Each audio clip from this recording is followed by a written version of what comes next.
राष्ट्रीय जनता दल नीतीश कुमार के आईना दिखा रहल बा और ये कह रहल बा कि तू अपना के सुशासन बाबू कहेला।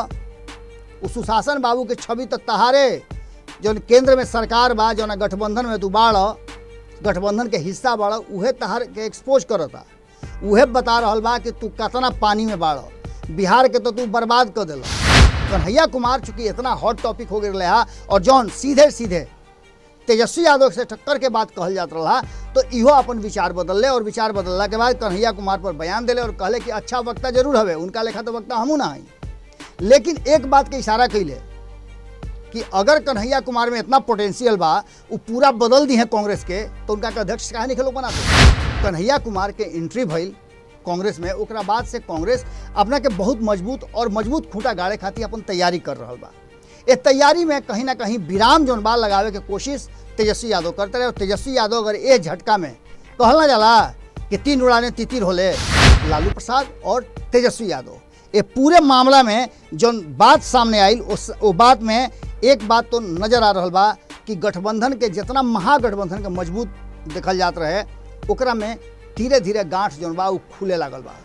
राष्ट्रीय जनता दल और राष्ट्रीय जनता दल के करता धरता तेजस्वी यादव साफ तरीका से ये बात अब स्पष्ट कर दिले बाड़े कि उनका अब आपन शक्ति संचय करे के पड़ी, जौना से कि वो खुद अपना दम पर बिहार में सरकार बना सकत, अपन खूंटा गाड़ सकत। लेकिन अब राष्ट्रीय जनता दल के कहना बा कि ये दोनों सीट जीत के हम सरकार के तख्ता पलट कर दे।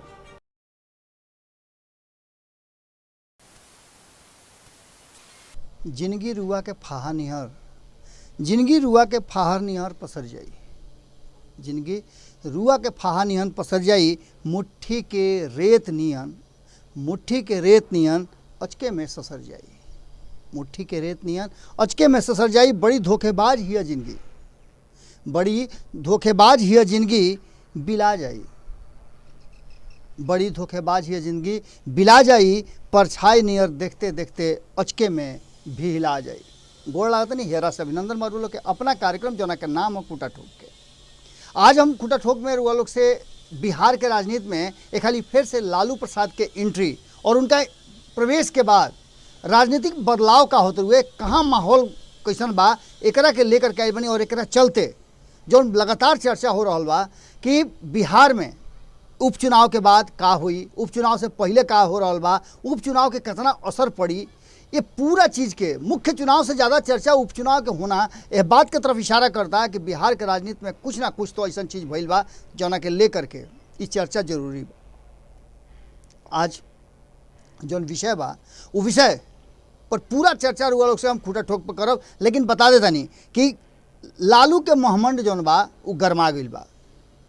लालू के महमंड गरमाए के पीछे बहुत सारा कारण बा और कारण ही बा कि लालू के और उनका पार्टी के साथ साथ उनकर जेकरा के वो हस्तांतरित करे बड़े सत्ता वो तेज प्रताप और तेजस्वी यादव के बीच में भी बहुत सारा चीज़ उलझ गई बा। लेकिन तेजस्वी यादव के बुझाता कि जे कुछ भी आज महागठबंधन बा वो सिर्फ और सिर्फ आरजेडी के बदौलत बा, लालू प्रसाद के बनावल जो जमीन रहे ओकरा चलते बा।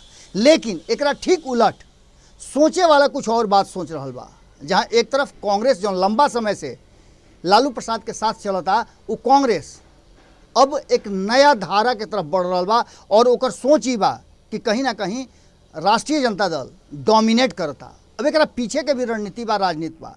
ये पूरे रणनीति और राजनीति में आज के पूरा एपिसोड रुआलों के सामने बढ़ुए, पूरा विश्लेषण में आज ये बात रुआलों के सामने रखे की कोशिश करतनी हम कि आखिर फिर से एक बार लालू के चर्चा का है, जबकि मात्र 2 सीट के चुनाव बा। जब पूरा चुनाव भइल लोकसभा के तो लालू के कोई चर्चा ना रहे, हालांकि चर्चा तो रहे लेकिन चर्चा वो दूसरा खेमा से रहे। पर जिनका पक्ष में बाड़न, जिनका साथे बाड़न और जिनका चलते महागठबंधन बा, जिनका चलते राष्ट्रीय जनता दल बा, ओह पार्टी के आखिर चर्चा में काहे ना रहन लालू प्रसाद। फिर लालू प्रसाद वापस अइले 2020 के चुनाव में।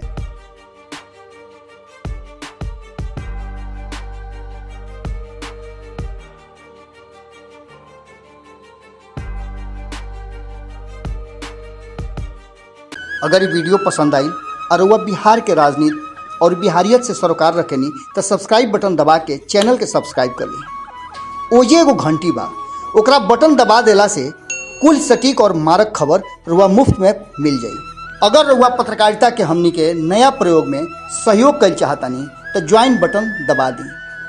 पेटीएम नंबर नोट कर ली 9386816700। धन्यवाद।